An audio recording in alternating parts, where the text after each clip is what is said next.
there is new evidence that the Democrats are going to be continuing with their campaign against big media, against this misinformation. We've heard this a lot over these last months. A lot of dangerous misinformation is being spread around. That's why you got to have the little context boxes about COVID, a little context box about election, a little context box about everything, because everything is so dangerous. And there's a very interesting argument that is now coming out of the Democratic House. They're sending letters out, and they're holding a hearing tomorrow called Fanning the Flames. So in anticipation for the hearing tomorrow, they are going to be, they sent letters out to, who do we have? Comcast, AT&T, Spectrum, Dish, Verizon, Cox, all of these communication companies, and basically saying, you people are responsible for spreading dangerous misinformation. What are you going to do about it? This story came over from the New York Times. 3 months ago, federal lawmakers grilled, whatever, if you can call it that, Mark Zuckerberg, Facebook's chief executive, and Jack Dorsey, Twitter's chief, about misinformation that had appeared on their platforms. Would you call it a grilling?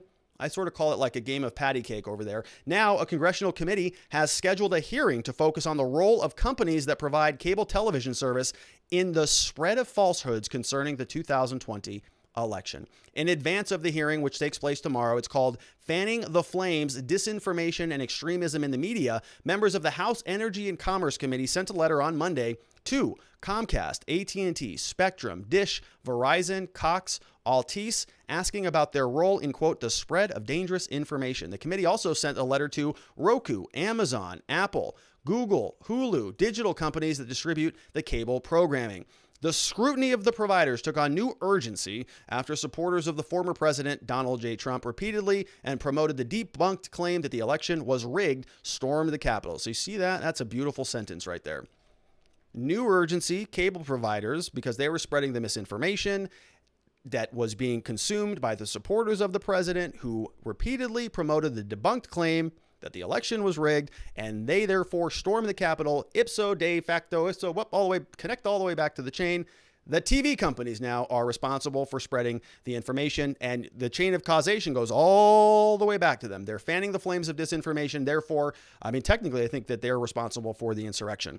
Newsmax, a right-wing cable channel carried by AT&T, CenturyLink, Charter, Comcast, Dish, and Verizon, had a surge in ratings in November because of the programs that embraced Mr. Trump's claims. One America News Network, same story there. They also promoted, according to the New York Times, a false theory. Fox News, the most watched cable news network, which is available from all major carriers, was one of 5 defendants in a $2.7 billion defamation suit by Smartmatic. In the suit, the company accused Fox and others of promoting false claims about the election, and Fox has denied the claims and filed a motion to dismiss the suit. I need to take a look at that one.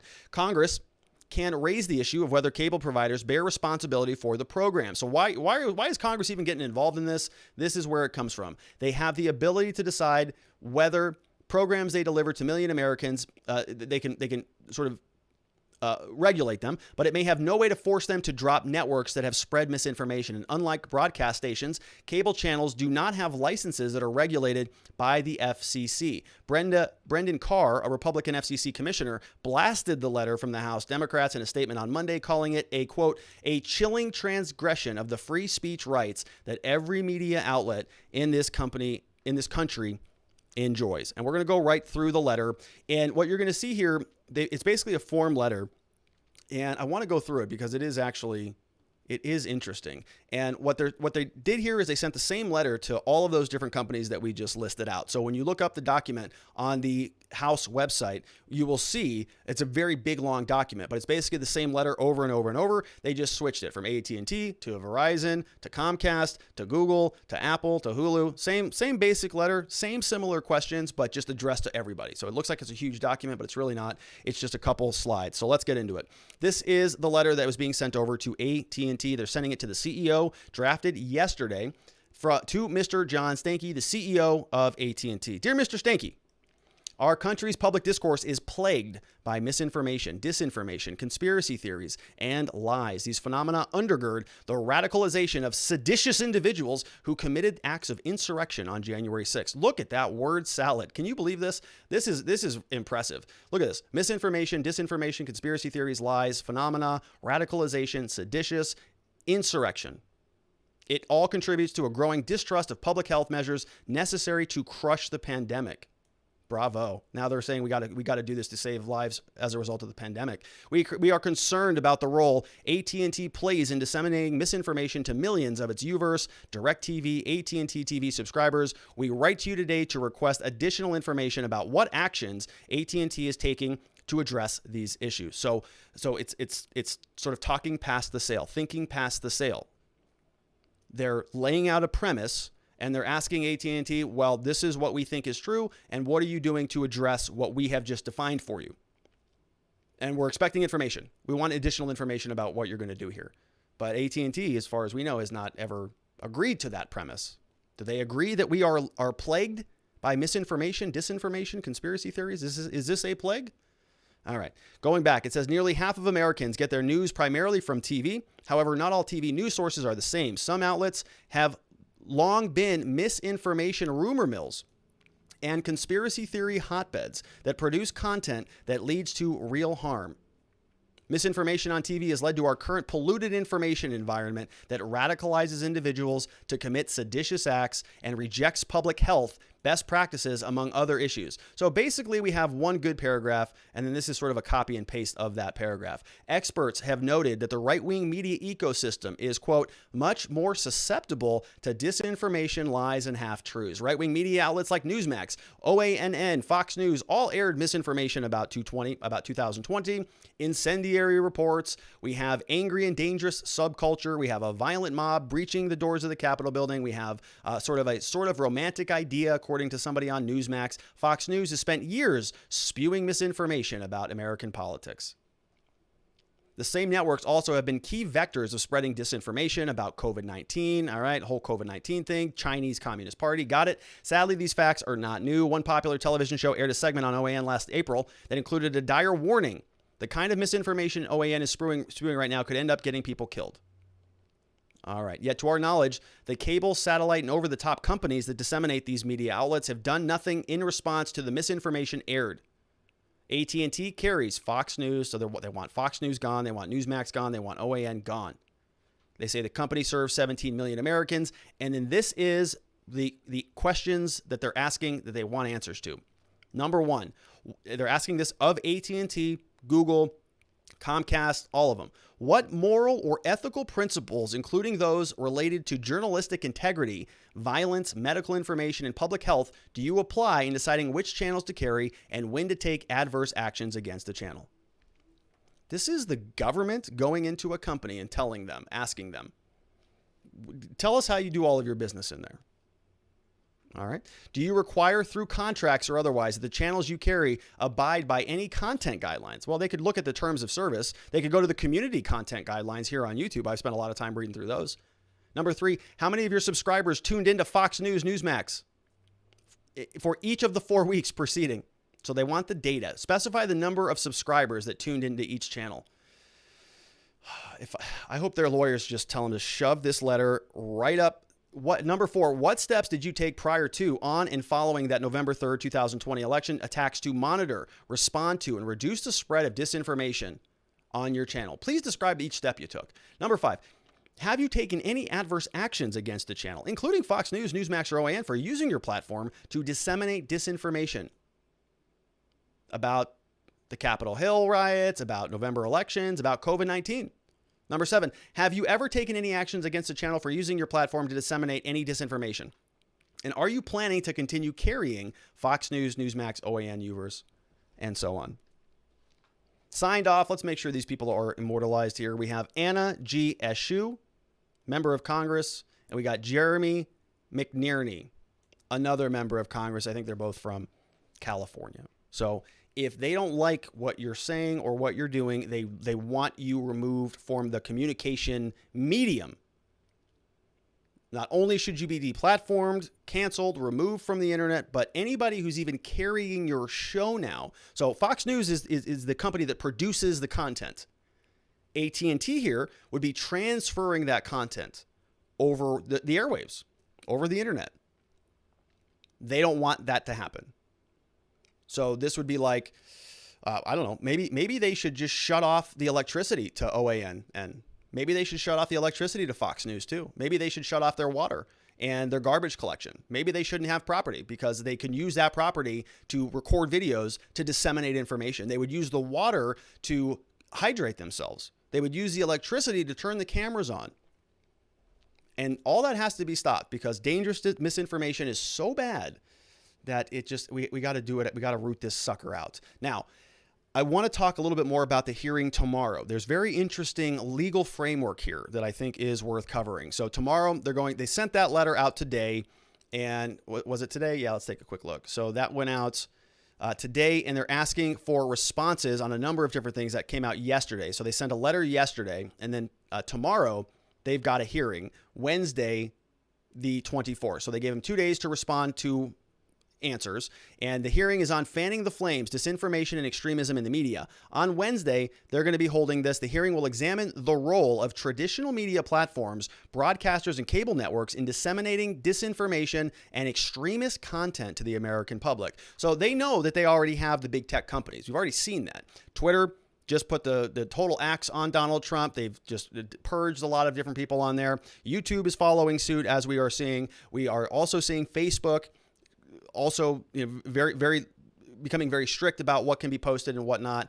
And so they know that they've got that in the bag. So the next battleground is traditional media, radio. We've seen podcasts come under fire because this is very difficult to sort of monitor. Now they're also coming out against Clubhouse. They don't want Clubhouse to succeed because it's unfettered conversations. I think you can Google that. I think there's a New York Times article, unfettered Clubhouse conversations. It's unfettered. It's not monitored. You don't have moderators in there fact checking everything that's being said on your platform. Well, what if somebody says something that's wrong? There could be disinformation. We could, have people die over this stuff. So we got to censor everything and shut it all down, because the media wants to bring everything back within their vertical. They want control of it. They want you to go to the New York Times, the Washington Post, CNN, and MSNBC, and Facebook, and Twitter, and Google. And that's it. If you want to be an independent blogger, if you want to hop on a Clubhouse and have an unfettered conversation, that's all scary language. It's dangerous. And they actually go in here and make a legal case for why this is so dangerous. And I've never seen anything just so insane to me in my life. We hear, that's not true. I've seen a lot of insane things in my life. This is scratching the surface, but it is concerning nonetheless. Background: free speech scholars argue that for a democracy to function, informed debates and the marketplace of ideas must be able to work off of a shared set of facts. Is that true? Do you think that's true? That a democracy will not function if we're not operating from the same set of facts? I mean, isn't that what we argue about all the time? About facts and about what to do about those facts and who has more facts and which facts are accurate and which facts matter and which facts don't matter. Many experts agree that dangerous disinformation about the coronavirus in the 2020 election has greatly intensified an already deadly public health crisis. So even this is coming into COVID now. The scope of COVID is going into political conversation, political dialogues, further divided the nation and fomented an insurrection. While much of the blame has been placed on the widespread disinformation on social media platforms, industry participants have also noted that broadcast and cable outlets have played a role in the spread of the disinformation. Yeah, they've got social media platforms buttoned up. But in order for a democracy to function, informed debates and the marketplace of ideas must be able to work off a shared set of facts. Disinformation on cable and broadcast networks. According to Pew, more than 10,000 individuals, over 50% of Americans get their news primarily from television or the radio. And some go as far as to argue that this type of media is the primary driver of disinformation. So they're going to come after them hard. The media's role for nearly a year, disinformation regarding the seriousness of COVID-19 has caused damage to this country. Then after the Capitol Hill riots, that one radio group which airs programming from many popular talk radio hosts who regularly spread disinformation distributed a memo telling on-air personalities to stop claiming the election was stolen. On facing legal action, some cable media networks have aired segments retracting things. All right, so it's all seeming to be working there. We have incentives and motivations behind it. We've got political economists have argued that the dissemination of disinformation on these is a result of several different factors. First, media outlets are focusing on increasing revenue and audience share. So they rely on controversy and division that is presumed to be popular. Additionally, local newsrooms have been forced to downsize or shut down completely. Some local outlets have been unable to cover vital health and political stories in their community. They're saying that this is now leading to a vacuum that is being filled by partisan commentary and disinformation. Traditional media outlets will often cover demonstrably false statements. Media outlets also provide a forum. This whole thing is just a joke. I mean, if they want to come down on anybody for misinformation, then I think the same standard should apply to politicians across the board. Okay, basically everything that comes out of a politician's mouth is some form of disinformation, right? I mean, unless they come and make a speech that's cited by, facts that have been fact-checked and cross-referenced and peer-reviewed, then, in any political debate, when somebody says, well, Joe, you're responsible for the 1994 crime bill, and that led to many people being incarcerated in this country. Well, that sounds pretty accurate to me, but Joe doesn't like that. So Joe might say, well, that's disinformation. I don't think that's true at all. And he could probably make an argument to support that claim. I think it would be a very bad argument personally, but he could make an argument. And that's the point, is people have different opinions. They have different facts. They want to have conversations about it. If you're operating off the same set of facts, what do you even need to talk about? What is there to talk about? If there's a standard definition here, okay, well, that thing is broken. Yeah, I agree with you. Okay, so we can fix that thing. Yeah, I agree. And the data says that if we do this solution, the facts will return this to us and this will be the outcome. I agree with that because we're operating off the same set of facts. That's the whole point of free speech. Is the whole point of democracy is we disagree on the facts. We disagree on the repercussions. We disagree on what's real and what's not. And we have conversations about it in order to synthesize what the final conclusion is or what it should be. And we use reason and logic to do that. We don't just pull people off of the air. And they're making an argument here that this is actually better for democracy, which is just astounding to me. I mean, these issues are just mind-boggling to me that they just can't recognize it. It's the First Amendment for a reason. It's the First Amendment because it is foundational. Everything else stems from the ability to speak freely. That includes disinformation. That includes misinformation. You're allowed to be wrong. You're allowed to interpret things one way and go out there and communicate those to other people. You're allowed to lie in this country. It's not illegal to do that. It's wrong. I don't endorse it. But it's not illegal. Now, they're making sort of a private, argument. Well, you as a responsible company should do this, and it seems to be very dangerous to me. Very dangerous. Let's go to the questions. We have Sharon Quinney says, okay, so now we really are in totalitarian country. So now it is forbidden to question the outcome of the predetermined election and the party line narrative. This has crossed way over the line. This has to be stopped. We'll see what that hearing comes up with tomorrow. It's very frustrating. When management fails to put in adequate controls and protections, they contribute to the crime, even if they are not legally accountable, says No Doubt. While the person that breaks the law goes to jail, the additional appropriate action is to fire management. Elections. Thank you, No Doubt. Got a good point on that one. Another one from Sharon says, they already control the press, the mainstream media. What they are trying to do is silence anyone who doesn't toe the party line. Yeah, they're going literally directly after their oppositional media. That's it. Did they send a letter over to MSNBC? I didn't see that. Did they reference MSNBC in there? I didn't see that. Is everything that comes out of Rachel Maddow's mouth, is that all fact? I don't think so. Next up, we got Just XUXA says, where are the Republicans calling this madness out? Well, they are totally ineffective. I don't know what they're doing. The Republicans, I think that party is right in the toilet. I mean that sincerely. There has been no leadership out of anybody there, and they're not doing anything about any of this free speech stuff. I just have not heard of any of it. Not from Holly, not from Cruz, not from anybody. Sharon says, this is outrageous. It's a direct assault on the First Amendment, civil liberties. Are these companies going to have the guts to stand up to these lunatic, totalitarian dictators? Probably not. Probably not. I mean, if history is instructive, probably not. We'll see. Remark number 2 says, it seems like the leftist media spread a lot of disinformation and didn't report anything negative about Biden, leading to the wrong candidates being elected. Yeah. So what if it's sort of misinformation by, what's the word?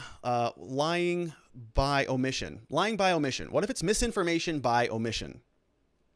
They just didn't cover it. Okay. None of the Hunter Biden stuff. Just gone. Why not? Is that misinformation? So now we have to have conversations about everything that's being reported. Somebody's, nope, that's information. You can't talk about that. That's disinformation. That's dangerous. You're not allowed to talk about that. On every single conversation, on every single broadcast, we have to be just so afraid of what we say because we're going to get canceled or deplatformed, or we're going to have the airwaves cut off from us, the electricity cut off from us. It's insane.